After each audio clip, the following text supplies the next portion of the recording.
இந்திய ஃபிலிம் இண்டஸ்ட்ரியில் முதலாக அனிமேட்ரானிக்ஸ் அப்படின்னு டெக்னாலஜி இன்ட்ரடியூஸ் பண்ணி வச்சது எந்திரன் திரைப்படத்தில். ஷங்கர் சார் அந்த மேஜிக்கை பண்ணார். ரஜினி சார், ஷங்கர் சார், அப்புறம் சன் பிக்சர்ஸ் இவங்க 3 பேர் சேர்ந்தனால மிகப்பெரிய ஒரு சம்பவம் நினச்சின்னு சொல்லலாம். எந்திரன் திரைப்படம் நிறையா பேரியர்ஸை உடைச்சிது இந்தியன் ஃபிலிம் இண்டஸ்ட்ரியில். அது முக்கியமான விஷயம் அனிமேட்ரானிக்ஸ்.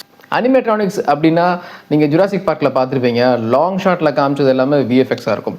ஆனால் க்ளோஸ்அப்பில் டைனோசரோட ரியாக்ஷன்ஸு, அதோட கண் அசைகிறது, விரல்கள் இந்த மாதிரி போகிறதுலாம் பார்த்தீங்கன்னா ரோபோட்டிக்காக அந்த விஷயத்தை பண்ணி ஒரு பொம்மை மாதிரி அதை ரெடி பண்ணிவிட்டு அதோடைய அசைவுகளை ஒன்று ரிமோட்டில் பண்ணுவாங்க, இல்லைன்னா அதுக்குன்னு ஒரு டூல் வச்சு அதோட அசைவுகளை பண்ணுவாங்க.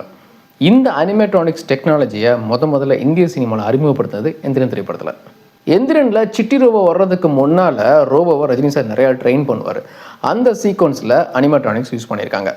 இப்போ இருக்கிற மாதிரி எந்த விதமான டெக்னாலஜி இல்லாத அந்த காலகட்டத்தில் ஹாலிவுட்லேருந்து அனிமேட்ரானிக்ஸ் டெக்னாலஜி டீமை கொண்டு வந்திருக்காங்க.